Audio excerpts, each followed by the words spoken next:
بسم الله الرحمن الرحيم السلام عليكم ورحمة الله وبركاته إذا لهانتين باميل والبوءاد عالم ككتشوكتان كسو دوادا برنامج كاريمها قويسكا برنامج كاريمها قويسكا أو تضباط كستكبحي دونو قول شو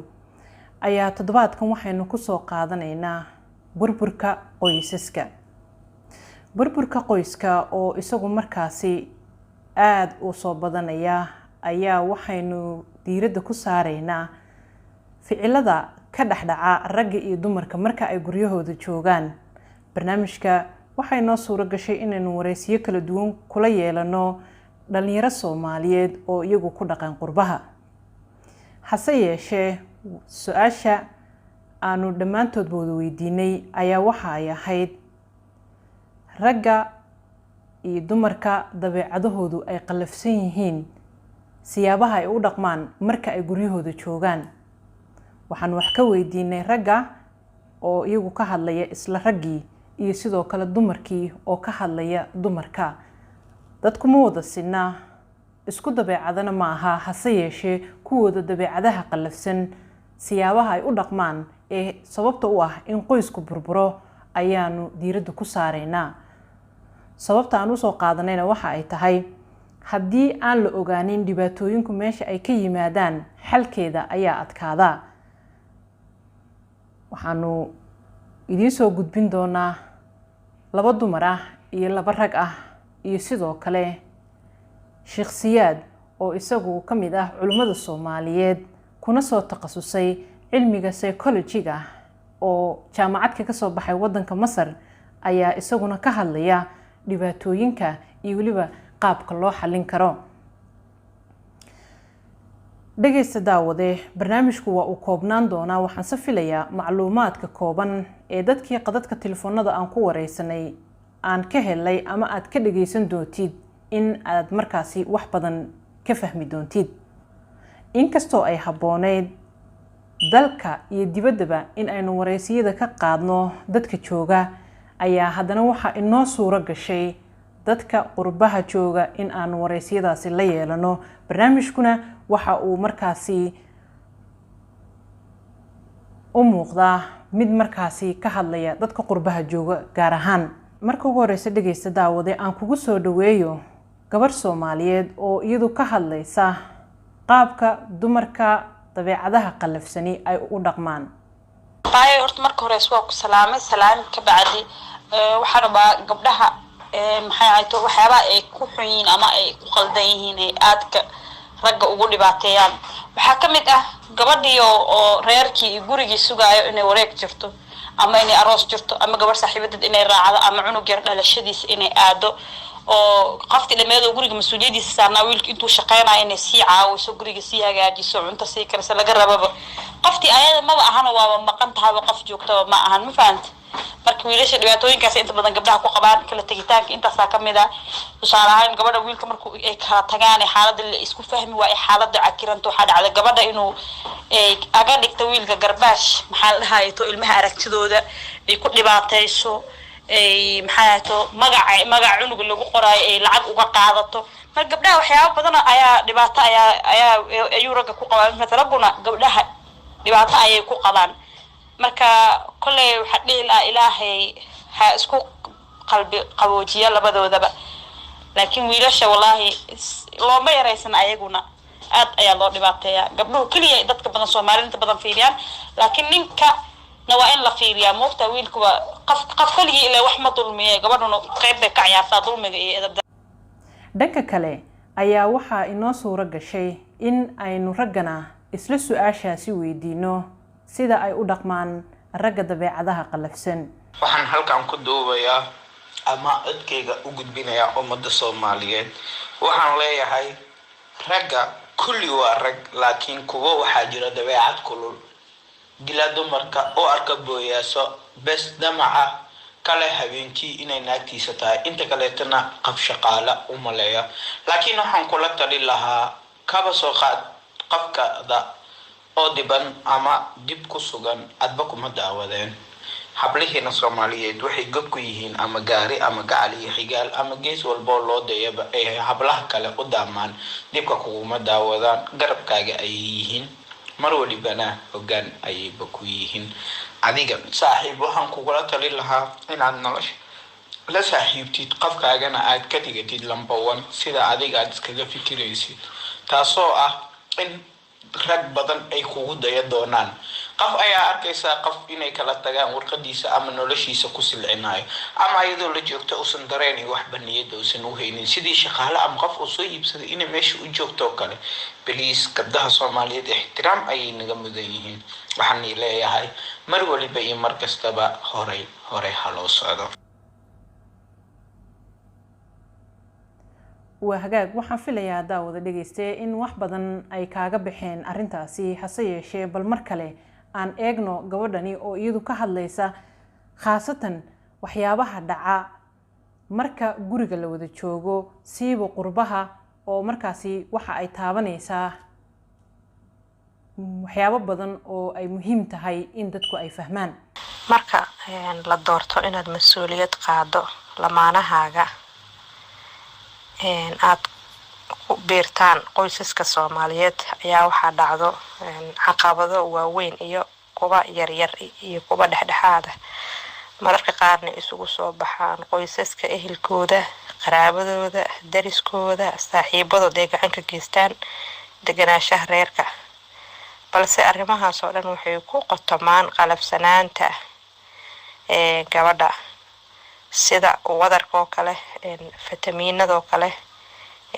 maxaa la yiraahdaa deganaan la'aanta hab dhaqanka qalafsan oo saygeeda gabadha ula dhaqmo sidoo kale gabadha ayaa iyana ay jirtaa qalafsanaan la soo wajahda nolosheeda sida marka ay xaaladaha kala duwan ay ku sugan tahay marka ay uurka leedahay marka ilmaha yar nuujinayso iyo wixii la mid ah xilliyada shaqada kama marna caruurtu marka ay yihiin isku nuugna sidoo kale isku nuug waxa la yiraahdaa caruuraha yar yar ee aan la kala korin hooyadu saameyn bay ku yeelataa gurigii hawshiisa u dheer waxa laga yaabaa dhigeeda ama lamaanaheeda inuusan ka caawin hawsha guriga oo hawsha banaanka markuu ka yimaado uu jecel yahay inuu u yimaado guri hagaagsan cunto diyaarsan uusan ubadka banaanka uga saarin waxay waxbarashadii ka caawinin hawshii gurigana runtii ma yara aad bay u badan tahay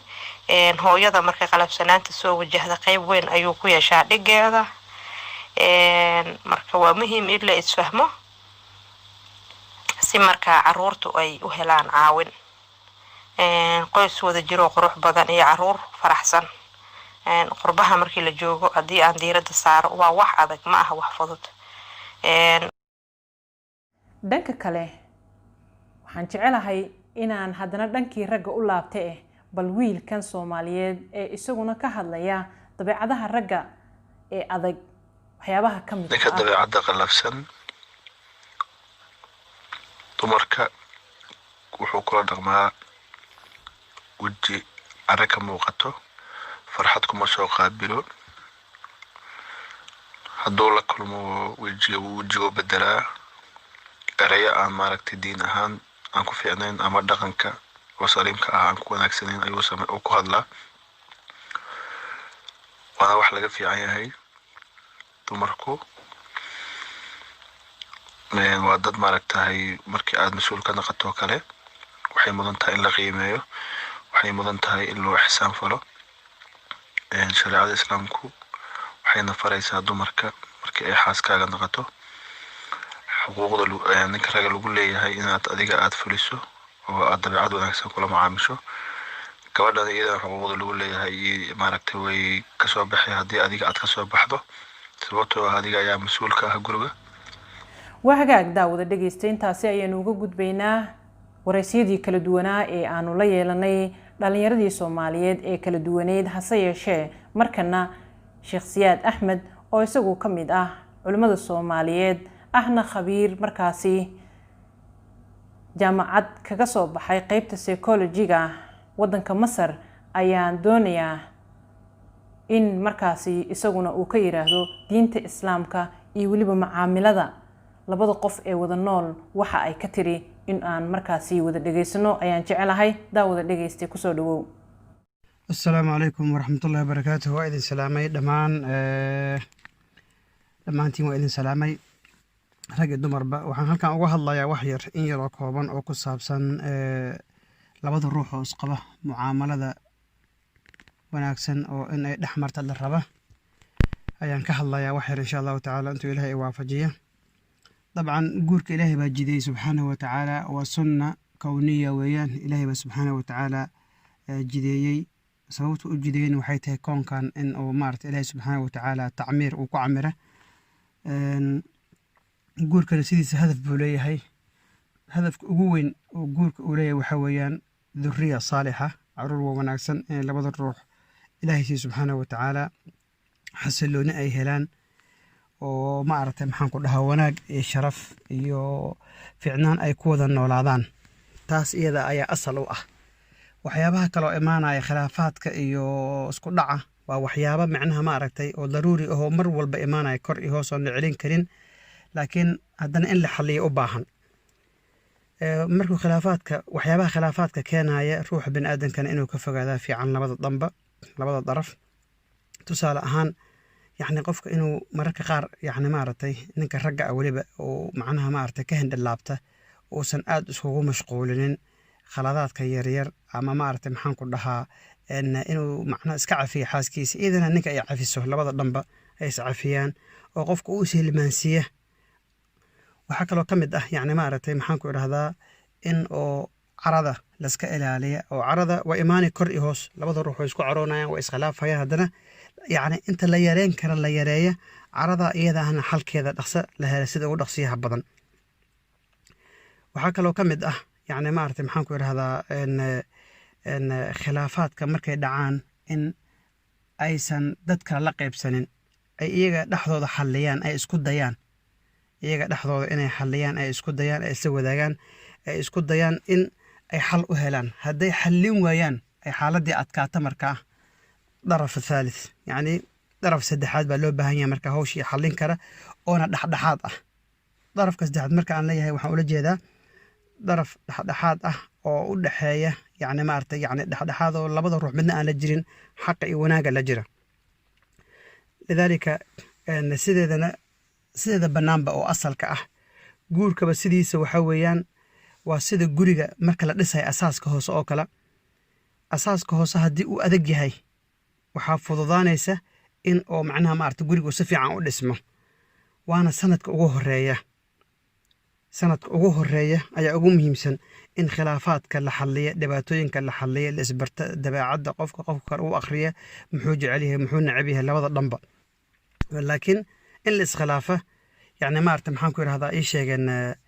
waa shay dabiici ah oo normaal ah, wax oo yacni maaragtay yacni oo qariib ah ama maaragtay ama layaab leh ma ahan, waa wax aad u dhaca weeyaan.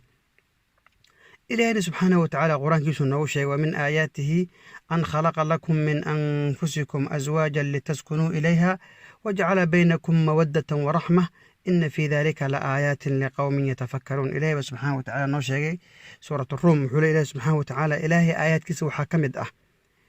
يعني ما أردت إلهي سبحانه وتعالى آيات كيسو حاكمد مركز الأولية معناها وآية من آيات الله كمد آيات إلهي كمد سبحانه وتعالى. إلهي إنه نفتي إنك أبوري يعني ما أرتي حاسس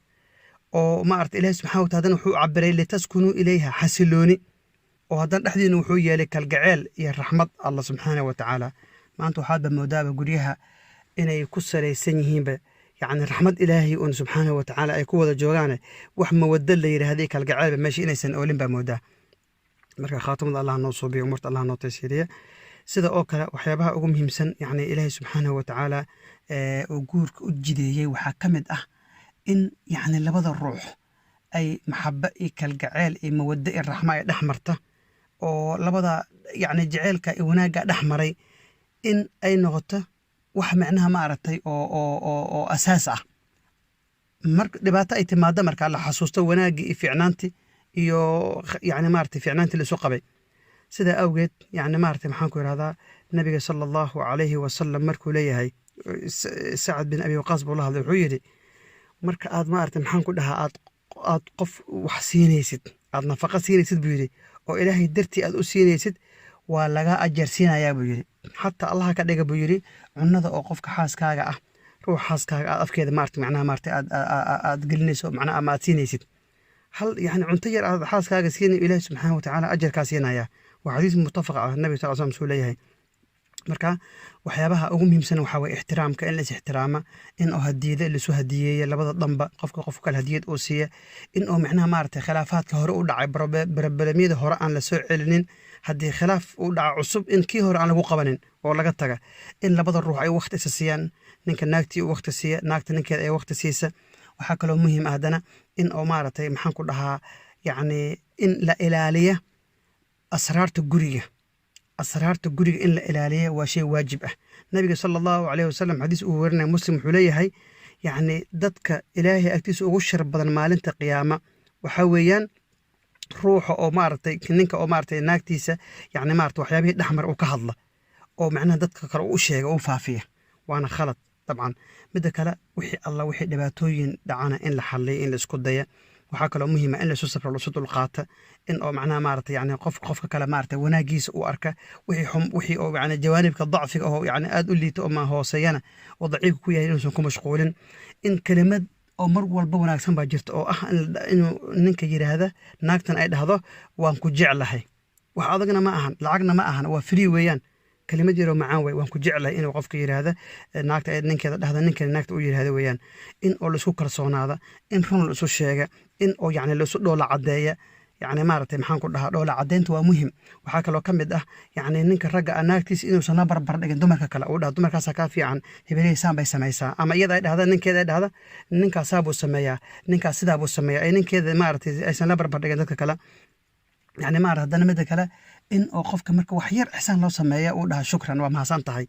waa yani hadal aad u weyn wey waxaa kaloo muhiim ah ducada in la badiya bacda kulli salaad walba marka la tukada sida oo kale sadaqada inay dadka ay badiyaan in oo la iscaawiya nabiga sala allahu aleyh wasalam waxaa laga wariyey caasha radiallahu canha yani maarata maxaan ku irahdaa in oo marka la yiri nabiga sal slam muxuu samey jiri waxay tiri ahalkiisu u khadmey jiri shaqaalo uu ahaa markay salaada imaadana masaajidka buu carari jiri marka insha allahu tacaala idinkuma dheereenaya intaasaan jeclaysa inaan idinla wadaaga ilaahay subxaanahu watacaala towfiiq allahna waafajiya guryaha gubanayana ilaahay hadamiya maanta oo ay tahay taariikhda 4 bisha 8 2020 ayaan jeclaystay inaan maaragtay kelimadaas yaro baraarujinta idinla wadaaga jazaakum allahu khayra jazaa assalaamu calaykum waraxmatullahi wabarakaatuhu waa sheekh siyaad axmed oo aad idiin salaamay assalaamu calaykum waraxmatullahi wabarakaatu intaasi waxaa inoogu dhammaaday barnaamijkeenii arrimaha qoyska ee aynu toddobaadkan kusoo qaadanaynay dhibaatooyinka qoyska ka dhexdhaca iyo weliba wareysiyadii kala duwanaa ee aanu la yeelnay dhalinyarada Soomaaliyeed Sheekh Siyaad oo isaguna inaga caawinayay in uu markaasi waxa ay diinta Islaamku ka tiri inoo sheego intaasi ayaan kusoo gabagabeynayaa daawada dhageysatan iyo inta aynu barnaamijkan oo kala dib ugu kulmi doono waxaan idinkaga tagayaa sidaas iyo nabadgelyo